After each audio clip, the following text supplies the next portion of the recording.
দীর্ঘ অভিবাসন যাত্রা, অনিশ্চয়তা আর কঠিন বাস্তবতা সবকিছু পেছনে ফেলে মেক্সিকো সিটির ছোট্ট মাঠে এখন ছুটছে শত শত শিশু। কারো শেকড় ভেনেজুয়েলায়, কারো কলম্বিয়া, কিন্তু মাঠে নামলেই পরিচয় একটাই, খেলোয়াড়। একটি ফুটবল কি তাহলে তাদের কষ্ট ভুলিয়ে নতুন জীবনের স্বপ্ন দেখাতে পারে? মেক্সিকো সিটির অস্থায়ী আশ্রয়কেন্দ্রগুলোর পাশের ছোট ছোট মাঠে এখন অন্যরকম দৃশ্য।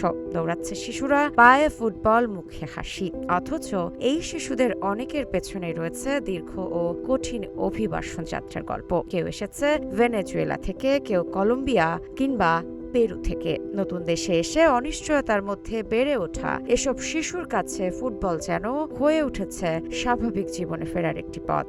গোলস অফ ইনক্লুশন এই উদ্যোগের লক্ষ্য শুধু ফুটবল শেখানো নয়, খেলাধুলার মাধ্যমে অভিবাসী ও শরণার্থী শিশুদের মধ্যে সামাজিক যোগাযোগ, নিরাপত্তা, অন্তর্ভুক্তি এবং শান্তিপূর্ণ সহাবস্থান তৈরি করাই এর উদ্দেশ্য। মেক্সিকো সিটির সরকার, জাতিসংঘের শরণার্থী সংস্থা ইউএনএইচসিআর এবং আন্তর্জাতিক অভিবাসন সংস্থা আইওএম এর সহায়তায় চলছে এই কর্মসূচি। ভেনেজুয়েলার অভিবাসী লুসি গারিজাও জানান, তার পরিবার একসময় যুক্তরাষ্ট্রে যাওয়ার চেষ্টা করেছিল, কিন্তু শেষ পর্যন্ত সেখানে পৌঁছাতে না পেরে মেক্সিকোতেই থাকার সিদ্ধান্ত নেয়। তার ছেলে ওমরের জন্য ফুটবল এখন শুধু খেলা নয়, কঠিন অভিজ্ঞতা থেকে কিছুক্ষণের জন্য দূরে থাকার একটি সুযোগ। ওমর বলছে, মন খারাপ হলে সে ফুটবল খেলতে শুরু করে, তখন তার মন অন্যদিকে চলে যায় আর সে ভালো অনুভব করে। এই মাঠে জাতীয়তার কোনো দেয়াল নেই। মাইগ্রেন্টস এফসি দলে একই জার্সিতে খেলছে ভেনেজুয়েলা, কলম্বিয়া, পেরু ও মেক্সিকোর শিশুরা। কোচ জর্জে রিভেরোর কাছে নিয়মটা খুব সহজ। এখানে সবাই সমান, সবাই এক। আর সেখানেই ফুটবল হয়ে উঠছে আরো বড় এক বার্তা। সীমান্ত আলাদা করতে পারে দেশকে, কিন্তু একটি বল শিশুদের একসঙ্গে খেলতে বাধা দেয় না।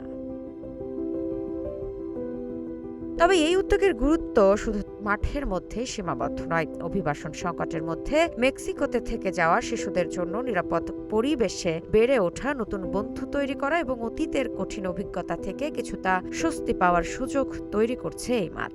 যুক্তরাষ্ট্র সীমান্তে অভিবাসী প্রবেশের সংখ্যা কমলেও মেক্সিকোতে থেকে যাওয়া কিংবা দেশটিতে নতুন জীবন শুরু করতে চাওয়া মানুষের সংখ্যা বাড়ছে। ফলে এসব শিশুর ভবিষ্যৎ নিয়েও তৈরি হচ্ছে নতুন বাস্তবতা। আর সেই বাস্তবতায় হয়তো বড় কোনো সমাধান নয়, একটি ফুটবল, কয়েকজন বন্ধু আর একটি ছোট্ট মাঠই হয়ে উঠছে তাদের নতুন শুরুর জায়গা।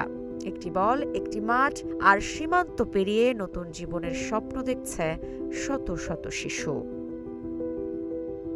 ঋত্বিকা সিনহা বিশ্বাস, গ্রিন টিভি ডিজিটাল।